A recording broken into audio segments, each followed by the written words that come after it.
Mesdames, Messieurs, peuple congolais, contentieux post-hold-up électoral, recours et cours constitutionnels. Et pourquoi faire?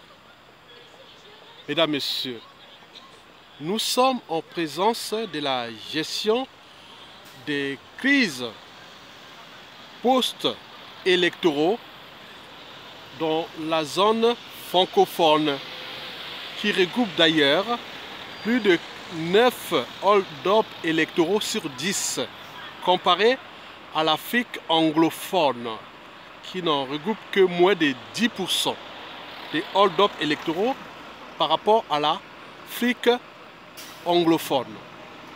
Mesdames, Messieurs, peuple congolais, vous perdez votre temps avec ces recours à la Cour constitutionnelle.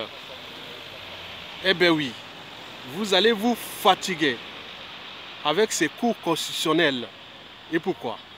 Il faut d'abord commencer par le cycle de vie infernale des hold-up électoraux. Ça commence d'abord par des élections présidentielles, plus ou moins anticipées, ou hors règles communes, c'est-à-dire constitutionnelles. Et puis, tricherie. Après la tricherie, on passe au hold-up électoral. Elle engendre souvent des contentieux post-électoraux. Donc, on fait des recours à la Cour constitutionnelle qui ne servent à rien. Mais entre-temps, il y a des violences, manifestations, contestations, achat de conscience, division, tribalisme et tout compagnie. C'est la matière qui nourrit d'ailleurs le hold-up électoral, parce qu'ils se frottent les mains. Et après, ces contentieux historiques qui ne seront jamais réglés par la Cour constitutionnelle, parce qu'on le sait très bien que les cours constitutionnels en Afrique ne sont que là au service du pouvoir en place. Mesdames, Messieurs, peuple congolais, après ces contentieux historiques qui n'aboutissent pas, on rentre souvent dans les négociations, les compromissions, et puis dialogue, et enfin gouvernement d'union nationale. Et si ça n'arrive pas, donc elle engendre souvent des crises sociopolitiques, socio-économiques et humanitaires. Et ce qui s'est passé d'ailleurs au Congo-Brazzaville, au Gabon, au Tchad, au Cameroun, et ça ne s'arrête pas en Afrique francophone. Mesdames, Messieurs, peuple congolais, ceci dit, il faut que puisse vous éveiller ou alerter votre conscience que il ne s'agit pas de traiter de problèmes de droit, ni d'ailleurs de justice électorale, mais il s'agit simplement de traiter des problèmes de pouvoir. Des pouvoirs politiques ou tyranniques qui sont souvent à caractère d'abord liberticide, antidémocratique, antisocial, criminogène, et voire d'appropriation de ces États comme leur propriété privée, et voire comme leur compagnie d'assurance. En réalité, vous allez perdre votre temps. Donc, vous n'allez pas régler ce problème post-électoral. Par conséquent, la Cour constitutionnelle ou les cours constitutionnels deviennent des auxiliaires des tyrannies et qui, il faut le dire que tous ceux qui sont au pouvoir sont contre d'abord leur peuple, ils sont là pour leurs intérêts particuliers, leurs ambitions personnelles et partisans, c'est-à-dire souvent tribales, ethnocentriques, et n'oublions pas des conflits d'intérêts qui sont liés à des systèmes de domination FEOD, aux multinationales et au groupement de type France-Afrique et compagnie. Qu'est-ce que ça peut faire? Puisque l'Africain n'a pas encore franchi certaines barrières qui sont celles de la raison et de la conscience. D'ailleurs, Emmanuel Kant disait qu'il n'y a rien de plus élevé que la raison. Mais ils ne sont pas capables d'appliquer le juste droit. Bien sûr que c'est des têtes bien pleines, à la différence des têtes bien faites. Ils n'ont ni franchi les barrières de la raison, et de l'esprit critique et de la société et de la civilisation. Donc, le cas du Congo-Brazzaville, du Congo-Kinshasa, du Cameroun, du Tchad et de l'Afrique centrale et d'Afrique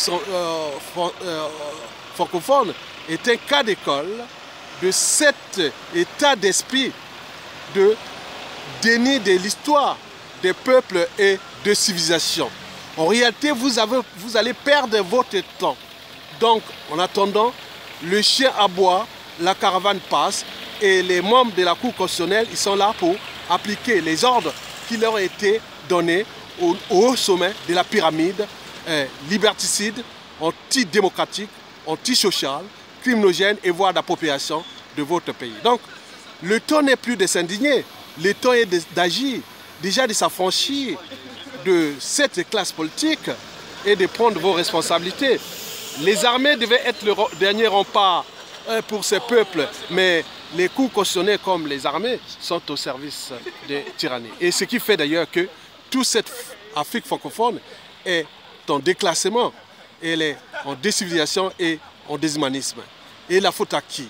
On va toujours trouver les boucs émissaires à l'échelle endogène, c'est-à-dire le tribalisme, oui, l'ethnocentrisme et compagnie, comme si on serait irresponsable et par association, parce qu'on a une appartenance à une tribu et que les responsabilités d'un individu doivent être jugées par association. Donc, vous devez vous affranchir de là.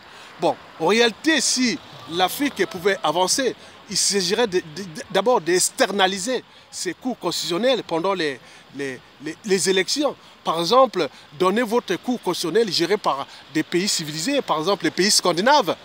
En Scandinavie, les pays qui sont au sommet de la démocratie pour juger tout ce qui est fait du côté du pouvoir comme du côté de l'opposition. Mais là, on n'est pas capable. En réalité, vous allez perdre votre temps et si vous ne prenez pas les responsabilités de mettre les gens dehors pour récupérer votre pays, vous aurez tout perdu.